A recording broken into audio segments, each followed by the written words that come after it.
Profit وہ اس لیے کمائے گا تاکہ اس پروفٹ کو کسی بڑے مقصد میں لگایا جا سکے جو آخرت میں کام آئے. اس کو میں آسان زبان میں سمجھاتا ہوں. کافر بھی پیسہ کماتا ہے, ہم بھی کماتے ہیں, کیا خیال ہے؟ پیسہ تو دونوں کماتے ہیں بھائی, ہندو بھی کمائے گا, سکھ بھی کمائے گا, ہم بھی کمائیں گے. ہندو کماتا ہے پیٹ بھرنے کے لیے, مزے اڑانے کے لیے. ہم کیوں کماتے ہیں؟ اس لیے کماتے ہیں کہ اللہ تعالیٰ کو اوپر والا ہاتھ نیچے والے ہاتھ سے, بولو نا, پسند ہے. مانگنے والا اللہ کو پسند نہیں ہے, خرچ کرنے والا پسند ہے. کیوں پسند ہے؟ اس لیے کہ خرچ کرنے والا اللہ کی مخلوق پہ بوجھ نہیں بنتا بلکہ اللہ کی مخلوق کو فائدہ پہنچاتا ہے. سر اٹھا کے جیتا ہے, اس کا سر جھکتا ہے تو کس کے سامنے؟ اللہ کے. اللہ چاہتے ہیں میرے غلام بنو. تبھی تو حدیث میں فرمایا جو ایمانداری سے تجارت کرے گا قیامت میں پیغمبروں اور صدیقین کے ساتھ ہوگا. کتنا بڑا مقام.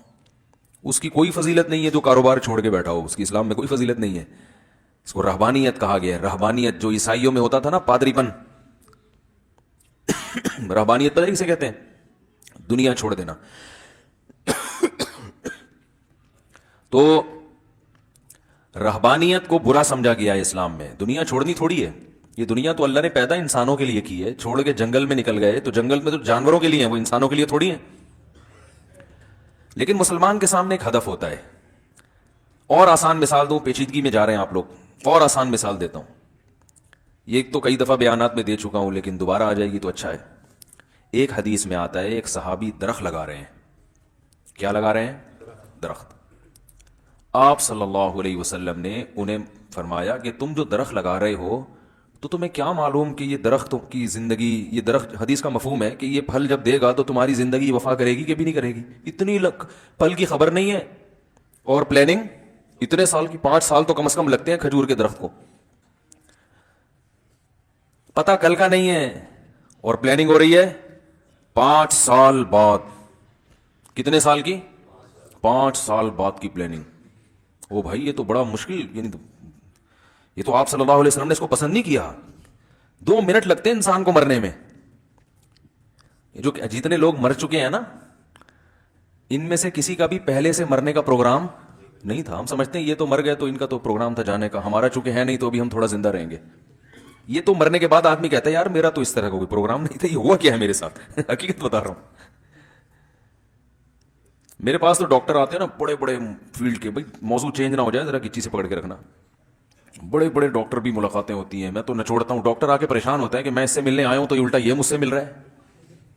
بھائی ہم تو کہتے ہیں بھائی علم جہاں سے ملے, چاہے وہ کوئی پائلٹ ملنے آئے گا نا, وہ ایئر فورس کے پائلٹ بھی آتے ہیں بعض دفعہ, ہم اس کو جہازوں میں نہ چھوڑ لیتے ہیں.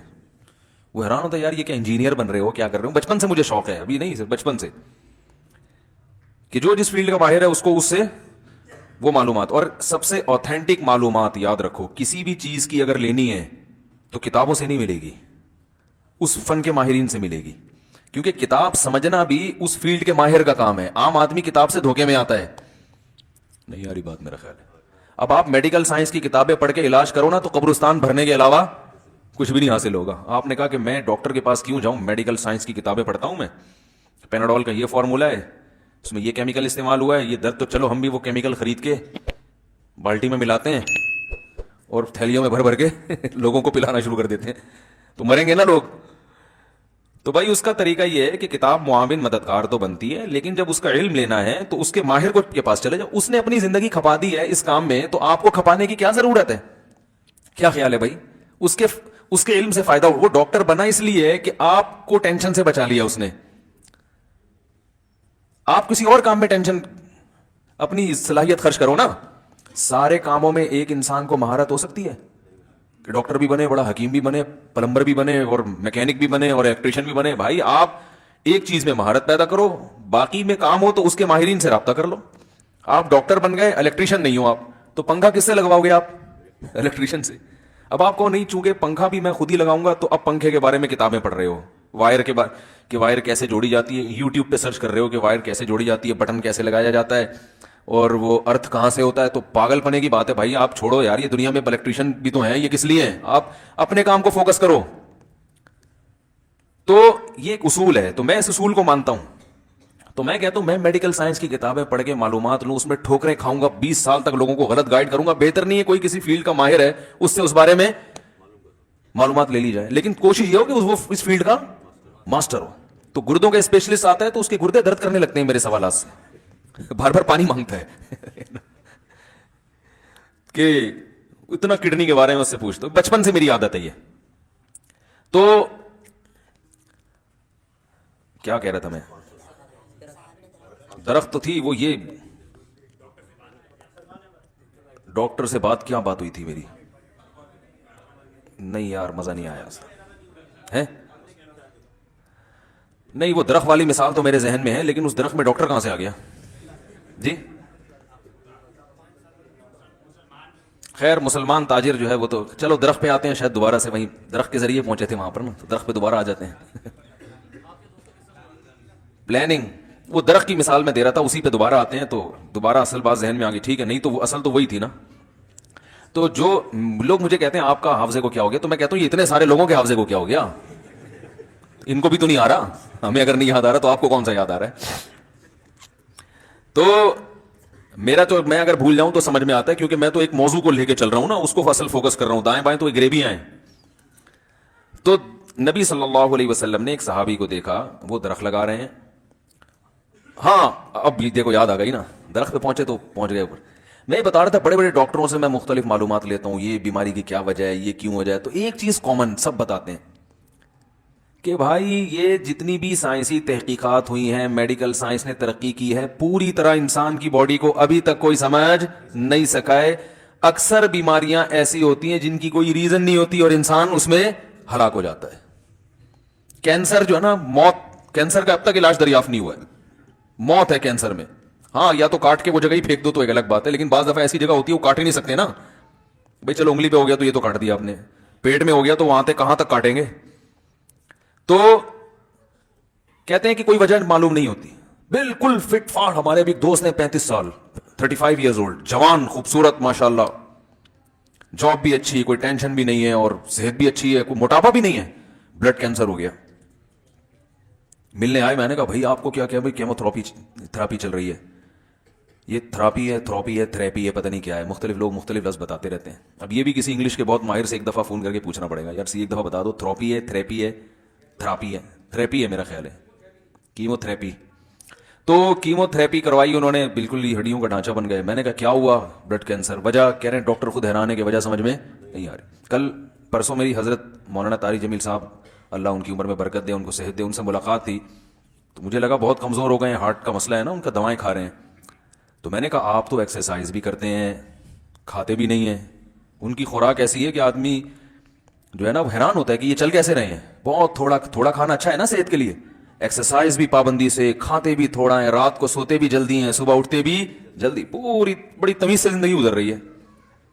کتنے اٹیک, میرا خیال ہے 2 یا 3 اٹیک ہو چکے ہیں. تو مجھے انہوں نے بتایا کہ مجھے جو ہارٹ اسپیشلسٹ ڈاکٹر نے بتایا کہ آپ کا دل جو ہے ماشاءاللہ اس کی رگیں ایسی جوان ہیں جیسے 20 سال کا لڑکا ہوتا ہے, اتنا صحت مند دل ہے. لیکن پھر بھی وہ خود حیران ہے کہ اٹیک ہو کیوں رہا ہے. تو یہ اللہ کی قدرت ہے. ہمارے ایک دوست تھے جامعۃ الرشید میں, اللہ نے ان کو بڑا نوازا تھا ماشاءاللہ, بڑے خوبصورت بھی تھے, مالدار بھی تھے, جوان بھی تھے, علم بھی ماشاءاللہ بہت تھا ان کے پاس. اس زمانے میں کراچی کے حالات بہت خراب تھے, ٹارگٹ کلنگ بہت نا, علماء کا بھی قتل ہو رہا تھا, شہادتیں ہو رہی تھیں. تو انہیں جامعۃ الرشید نے گاڑی دے دی گارڈ کے ساتھ. تو انہوں نے کہا کہ بھائی گارڈ کے ساتھ باقاعدہ گاڑی دیں گے تو میں تو اور نمایاں ہو جاؤں گا. تو مجھے چھوٹی موٹی سی سیدھی سادھی گاڑی جس میں پتہ ہی نہ چلے کہ کون جا رہا ہے, تو ہائی روف دے دی, وہ جو صابن دانی نہیں ہوتی, ہائی روف صابن دانی سیدھی سادھی, اس میں کیا پتہ چلے گا کوئی بڑا عالم ہے کہ. اللہ کی قدرت کے وہ ایکسیڈنٹ ہوا, اس کے سامنے جو ہے نا ایک وہ پجارو آ کے ٹکرائی ہے. اب ظاہر ہے پجارو کے سامنے ہائی روف کی کوئی اوقات ہے, آن دا اسپاٹ ان کی ڈیتھ ہو گئی.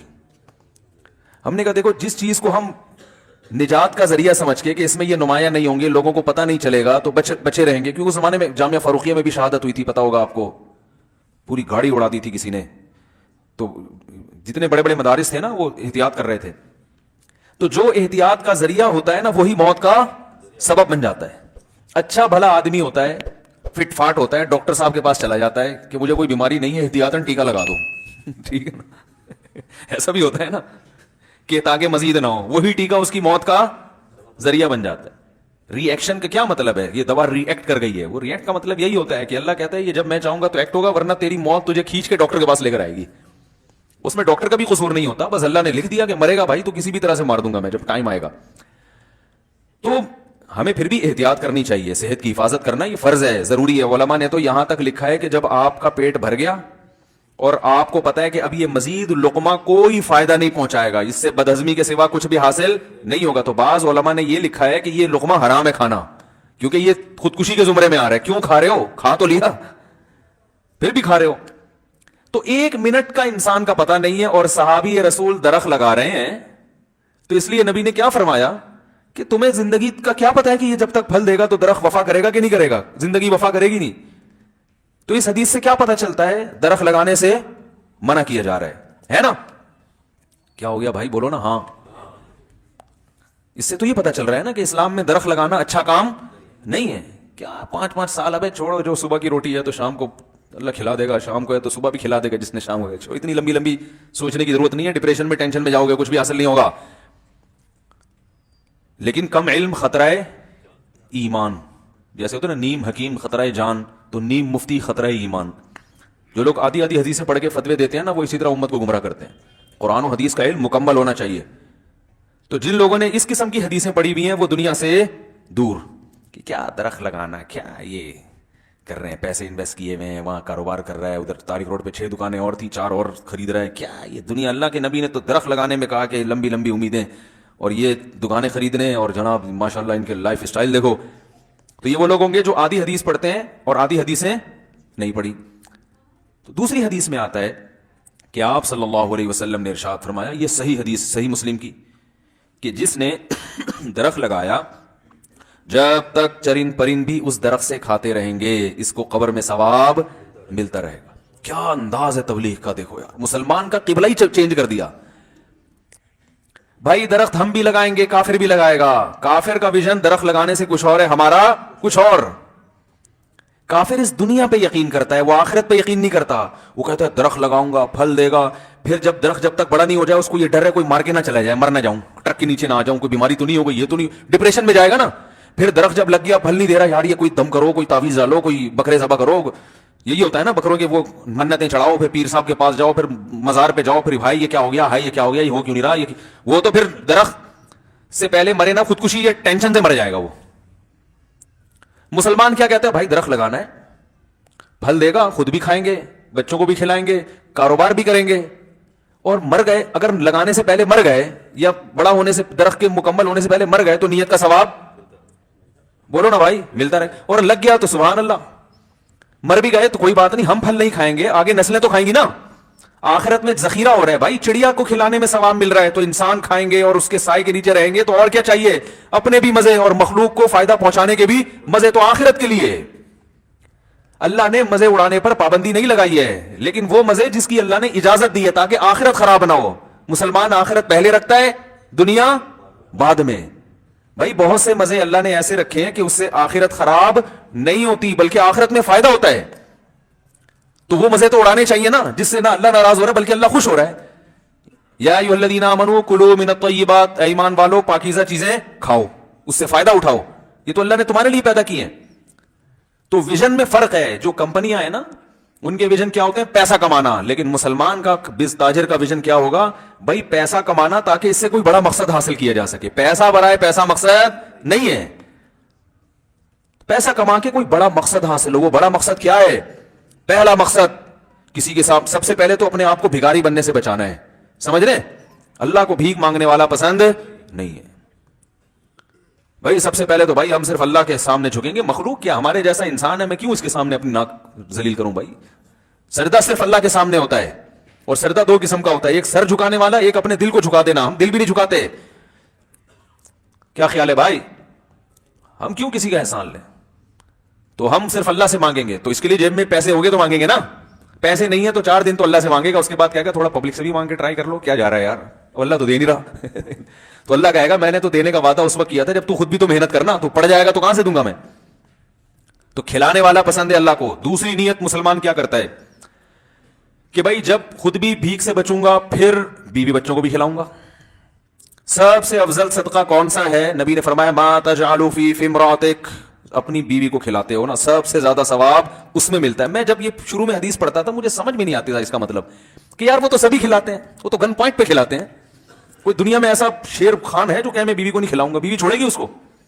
وہ دنیا چھوڑ دے گی، شوہر کو نہیں چھوڑے گی وہ. تو یہ کیوں اتنا ثواب مل رہا ہے؟ یہ تو ہماری ضرورت ہے، تو مجبور تو بھاگ جائے گی ورنہ.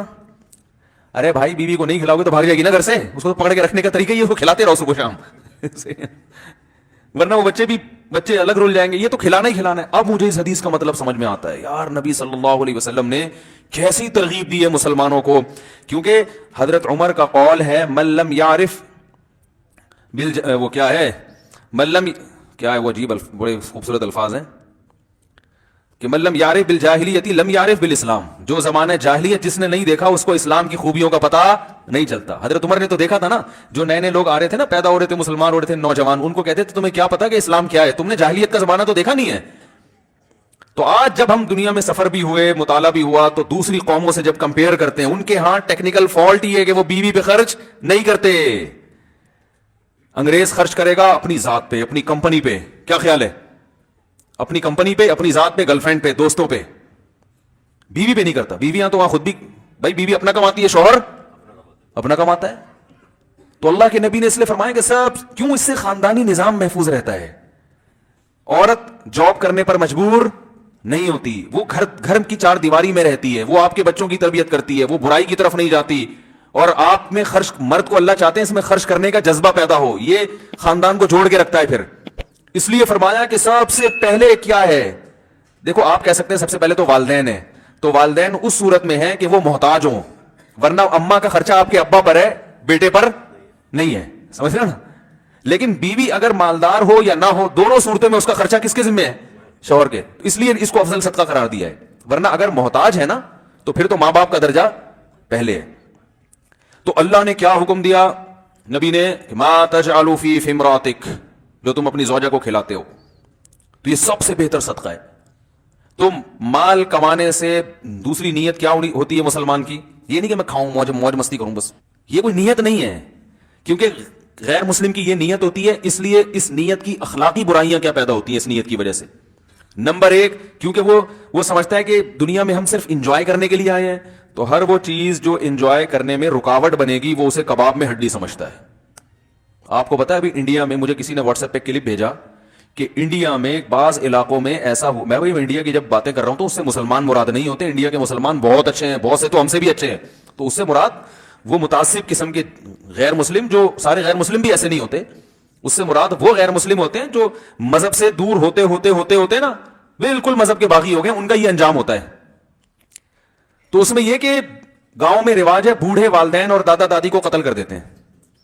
یہ ٹینشن ہے، بوجھ بن رہے ہیں. اور یہ بہت پرانا رواج ہے ان کا. اس کا انٹرویو دکھایا انہوں نے. انٹرویو میں دکھایا کہ ہاں ہم ایسا کرتے ہیں کہ جب وہ نہیں مر رہے ہوتے تو ڈاکٹر کو لاتے ہیں، وہ انجیکشن لگا دیتا ہے یا کچھ پلا دیتے ہیں یا کچھ ایسا کر دیتے ہیں، مار دیتے ہیں. تو اپنے حساب سے تو وہ ٹھیک کر رہے ہیں، کیونکہ بھائی جب دنیا میں انجوائے کرنے کے لیے آئے ہیں تو یہ ٹینشن کیوں اٹھائیں بوڑھے کی؟ بولو نا بھائی، یہ تو ٹینشن ہے نا. اور غیر مسلم ٹینشن سمجھتا ہے، بوڑھے باپ کو بھی، بوڑھی ماں کو بھی، بیوی کو بھی ٹینشن سمجھتا ہے. اس لیے سمجھتا ہے کہ یہ گرل فرینڈ نہیں بنانے دیتی، خرچہ کرنا پڑتا ہے اس کے اوپر، تبھی خرچے سے بھی. پھر اولاد کو ٹینشن، اسی وجہ سے ایک دو سے زیادہ بچے بھی نہیں ہونے دیتے. وہ کہتے ہیں یہ ٹینشن ہے کہ کیوں ہم تیسرا بچہ کیوں ہو بھائی، دو میں خرچ کر لیا بہت ہے، تیسرا کیوں ہو؟ تو فیملیاں بھی سمٹ رہی ہیں. جب ان کی فیملی سمٹ رہی ہیں تو چچا ماموں خالہ تایا کا سسٹم سارا آہستہ آہستہ. ارے جب بچے ہوتے ہیں تو پھر چچا تایا خالہ ماموں کزن بہن بھائی یہ سارے رشتے جب وجود میں آتے ہیں نا، بڑا خاندان تو جب ہی بنتا ہے نا، تو محبتیں ختم. ہر آدمی اس کوشش میں پیسہ پیسہ پیسہ پیسہ. تو یہ اخلاق، پھر اس پیسہ کمانے میں وہ یہ نہیں دیکھتا کہ اخلاقیات کے دائرے میں یہ چیز آتی ہے کہ نہیں آتی. آپ مجھے ایک بات بتاؤ، علم دین کے بعد سب سے مقدس شعبہ میڈیکل سائنس ہے یا نہیں ہے؟ دیکھو علماء لوگوں کے ایمان کی حفاظت کرتے ہیں، یہ سب سے مقدس شعبہ. اس کے بعد لوگوں کی جان کی حفاظت، یہ سب سے مقدس شعبہ ہے یا نہیں ہے؟ ارے بھائی کوئی بزنس میں آدمی پیچھے چلا جائے یا اور کسی فیلڈ میں کوئی انجینئر نہ بن سکے، لیکن معاشرے کو سب سے زیادہ ضرورت علماء کے بعد ڈاکٹروں کی ہے نا، ورنہ تو مر جائیں گے لوگ.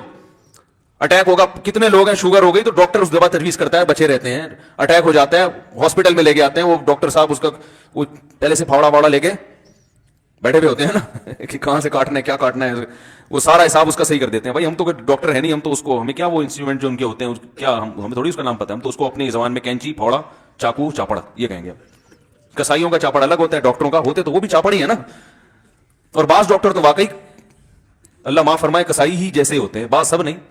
وہ بلا وجہ، کل ہی کسی نے رپورٹ پیش کی، بتایا کہ 30% آپریشن بلا وجہ ہو رہے ہیں. یہ بہت بڑے ڈاکٹر کی رپورٹ ہے، میں نام نہیں لوں گا ان کا، کہ 30% آپریشن ایویں ہی ہو رہے ہیں پیسے کمانے کے. لیکن پھر بھی ڈاکٹر اگر آپ کو آپریشن تجویز کرے تو یہ نہ کہ ایویں ہی ہو رہے ہیں، آپ کو کیا پتا ہو سکتا ہے وہ صحیح کہہ رہا ہو، تو جاؤ اس کے پاس جس پر پہلے اعتماد ہوتا ہے. پھر جب اعتماد کر لیا تو پھر جیسا کہہ رہا ہے ویسا کرو، کیونکہ ڈاکٹر سے بھی لوگ الجھتے ہیں. تو خیر میں جلدی سے بات سمیٹتا ہوں. دیکھو سب سے مقدس شعبہ میڈیکل سائنس کا ہے نا، کہ جس نے ایک انسان کی جان بچائی اس نے گویا سارے انسانوں کی. لیکن چونکہ آخرت پر یقین نہیں ہے تو کمپنیاں جو دوائیں بنا رہی ہیں ان کا شعبہ بڑا مقدس. جب ایک درخت سے پرندوں کو کھلانا مقدس کام ہے تو دوائیں بنا کے لوگوں کی جانیں بچانا تو اس سے کروڑ گنا زیادہ مقدس کام ہو گیا نا.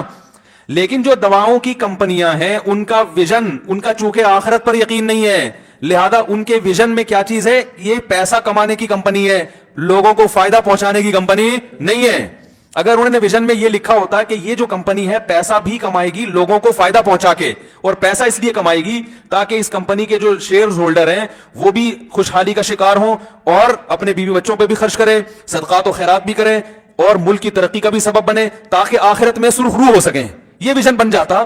تو پھر آپ مجھے بتاؤ یہ جو ڈاکٹروں کو رشوتیں دے رہے ہیں، مہنگی دوا ڈاکٹر لکھ کے دیتا ہے، میڈیکل ریپ والے یہی کرتے ہیں نا.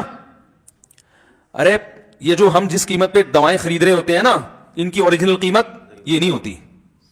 یہ اس لیے ہوتی ہے کہ کمپنی نے ایک سستی دوا کی قیمت بڑھائی ہوتی ہے. اب وہ مہنگی دوا بکے گی کیسے؟ تو ایسے بکے گی کہ اپنے نمائندے ڈاکٹروں کے پاس بھیجے جاتے ہیں، ڈاکٹر صاحب یہ 5,000 روپے کا نوٹ صرف آپ کی خدمت کی. 5,000 تو بہت کم بتا رہا ہوں کہ ڈاکٹر کہے گا کیسے غریبوں والی باتیں کر دی مفتی صاحب نے. ہاں وہ کہے گا یہ کیسے ہماری ویلیو گرا دی مفتی صاحب نے یار. 5,000 کی کوئی نہیں، وہ سوئٹزرلینڈ کے ٹکٹ ملتے ہیں ان کو اور بہت کچھ ہوتا ہے. تو ڈاکٹر صاحب آپ پلیز آپ جو ہے نا یہ لکھ کے دیجئے گا. کل تو مجھے ایک عجیب بات پتہ چلی ہے کہ بعض دفعہ ڈاکٹر کو گاڑی دی جاتی ہے اور یہ بتایا جاتا ہے کہ اس گاڑی کی قسطیں ہم جمع کریں گے، ہم نے بینک سے یہ گاڑی لی ہے، اتنا ایڈوانس دیا ہے، اس کی اتنی قسطیں ہیں، آپ نے ہر مہینے ہماری یہ دوا اتنی فروخت کروانی ہے. اگر جس مہینے آپ نے یہ مقدار پوری نہیں کی تو پھر اس مہینے آپ کو جمع کرانی پڑے گی. یہ ہو رہا ہے مارکیٹ میں. ڈاکٹر دیکھو درخت لگانے سے کتنا ثواب ملتا ہے، نبی نے فرمایا پرندے بھی کھائیں گے نا قبر میں، تو ڈاکٹر تو درخت سے زیادہ قیمتی چیز ہے.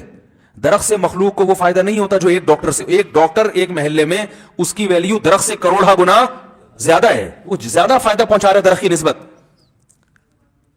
لیکن اتنے مقدس شعبے کا چونکہ آخرت پر ایمان نہیں ہے نا تو ویژن درست نہیں ہے. وہ ڈاکٹر بھی اس نے میڈیکل سائنس کا علم اس لیے حاصل کیا تاکہ میں پیسہ کماؤں، لائف کو انجوائے کروں. تو وہ کہہ رہا ہے بھائی اگر مجھے یہ نسخہ لکھ کے دینے میں گاڑی کی قسط فری ہو رہی ہے تو میرا تو مقصد ہی پیسہ ہے. اس کا نقصان کیا ہو رہا ہے کہ ایک سستی دوا مہنگے داموں بکے گی. حالانکہ جب پیشنٹ آیا ڈاکٹر کے پاس وہ اس کو کاروبار بڑھانے کے لیے نہیں آیا، وہ کہہ رہا ہے میری جو خیر خواہی ہے نا وہ نسخہ لکھ کے دو جس میں میری خیر خواہی ہے. ایک فارمولے کی دوا سستی بھی مل رہی ہے مہنگی بھی مل رہی ہے، تو ڈاکٹر اگر پیشنٹ کو مہنگی والی دوا لکھ کے دیتا ہے تو پیشنٹ کے ساتھ خیانت ہے یا نہیں ہے؟ بولو نا بھائی، تو خیانت ہے. لیکن ڈاکٹر یہ خیانت کر رہا ہوتا ہے وہاں سے رشوت لے کے، کمیشن لے کے، تو وہ بھی غلط کر رہا ہے. اور اس کے دو نقصان، ایک تو مہنگی دوا، دوسرا بسا اوقات پیشنٹ کو دوا کی ضرورت نہیں ہوتی، ڈاکٹر نے مقدار پوری کرنی ہے، کوانٹٹی پوری کرنی ہے کہ اتنا میرا ہدف ہے، مجھے ٹارگٹ دیا گیا ہے کہ بھائی اتنی دوائیں آپ نے بکوانی ہیں آپ کے نسخے سے. تو کمپنیاں بھی 2 نمبری کر رہی ہیں اور بہت سے ڈاکٹر بھی، سب نہیں ہوتے ایسے، نہ ساری کمپنیاں ایسی ہوتی ہیں. نقصان کیا ہو رہا ہے عوام کا؟ بلا وجہ دوائیں کھا کھا کے ویسے بیمار ہو رہے ہیں، پیسے بھی بلا وجہ خرچ ہو رہے ہیں. وہ ایک آدمی گیا نا بلڈ پریشر کی دوا لینے کے لیے، تو اس کی قیمت اتنی تھی، وہ کہہ رہا ہے یہ تو قیمت سن کے میرا بی پی ویسے ہی ڈبل ہو گیا ہے. دوائیں کا سن کے آدمی کا آدھا بیمار تو اس سے ہو جاتا ہے کہ یار یہ کیا کروں گا میں. کتنا مقدس شعبہ ہے، مگر چونکہ آخرت پر ایمان نہیں ہے وہی مقدس شعبہ صرف پیسہ کمانے کا ذریعہ. یہ کتنی بڑی انسانیت کی خدمت کر کے آخرت میں کتنا اجر کما سکتے تھے. ایک ڈاکٹر کہہ سکتا تھا اللہ میں نے اتنے لوگوں کے ساتھ جو ہے نا انصاف کیا, اتنے لوگوں کی صحت بحال کرنے کا ذریعہ بنا اور حلال کمایا. ایک انسان کی جان بچانے کو اللہ کہہ رہے ہیں کہ گویا سب انسانوں کی جان بچائی. ڈاکٹر کہہ سکتا ہے میں تو جان بچاتا ہوں. او بھائی آپ جان بچا تو رہے ہو, لیکن آپ کی پہلی نیت جان بچانے کی نہیں ہے, پہلے بزنس ہے, جان غریبی میں بچ رہی ہے. سمجھ میں آ رہی ہے بات کہ نہیں آ رہی؟ وہ جان تو بچ رہی ہے, وہ تو ظاہر ہے دوا کھا کے کچھ نہ کچھ تو ہوگا نا, اس کو بچ جائے گا. لیکن آپ کا اصل ہدف تو جان بچانا تھوڑی ہے, آپ کا اصل ہدف تو پیسہ ہے. اصل ہدف جان بچانا ہو, پیسہ غریبی میں کہ چلو بھائی میں بھی وقت نکال کے بیٹھا ہوں, فری پھوکڑ میں کام کروں گا تو میرے بچے کہاں سے کھائیں گے, کل مجھے بھی ضرورت پڑ سکتی ہے تو پیسہ بھی کماؤ بھائی, مریضوں سے پیسہ بھی لوں گا میں, لیکن حلال پیسہ لینا, حرام کیوں لے رہا ہے؟ تو کتنی کمپنیاں ایسی ہیں جو ڈاکٹروں کو رشوت دے دے کے اپنی دوائیں مارکیٹ میں فروخت کروا رہی ہیں, مہنگی دوائیں. کئی دفعہ آپ نے دیکھا ہوگا ڈاکٹر صاحب دوا لکھ کے دیتے ہیں, وہ پورے پاکستان میں کہیں سے بھی نہیں مل رہی ہوتی سوائے اس کلینک سے جو ڈاکٹر صاحب کی.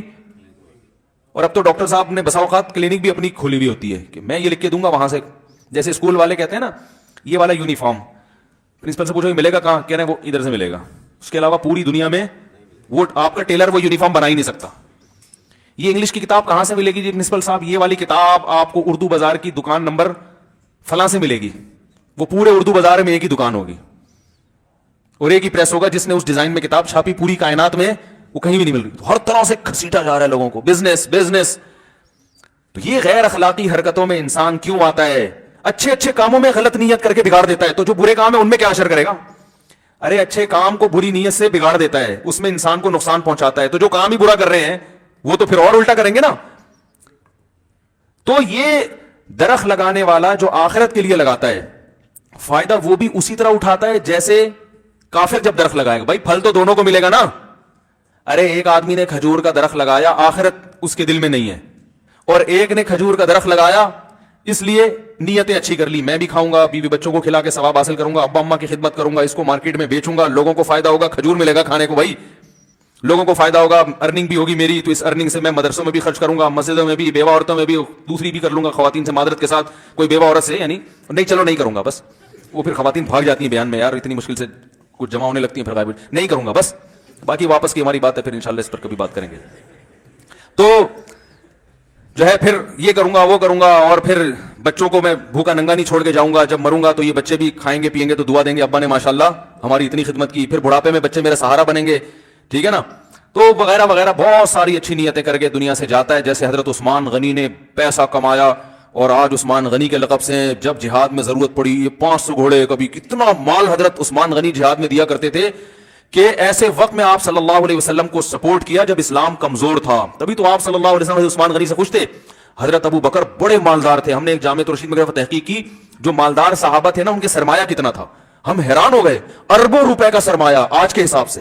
حضرت ابو بکر بھی غالباً 5 ارب روپے بنتے تھے, جو ہم نے ان کی جو پاس چاندی تھی نا وہ حساب لگایا. حضرت عثمان کے ایک مرتبہ 500 گھوڑے اللہ کی راہ میں دیے ہیں. 500 گھوڑے کا مطلب 500 لینڈ کروزر, سمجھ رہے ہو؟ تو اتنا پیسہ بیٹھے بیٹھے تھوڑی آ گیا ہوگا, کچھ محنت کی ہوگی نا, لیکن آخرت سامنے رکھ کر. تو اس محنت سے خود بھی کھایا اور جو ہے وہ اسلام کے فروغ کا ذریعہ بھی بنے, اور دنیا سے جانے کے بعد دنیا ان کو یاد بھی. آج بھی مدینہ منورہ میں حضرت عثمان حضرت عمر کے باغات موجود ہیں.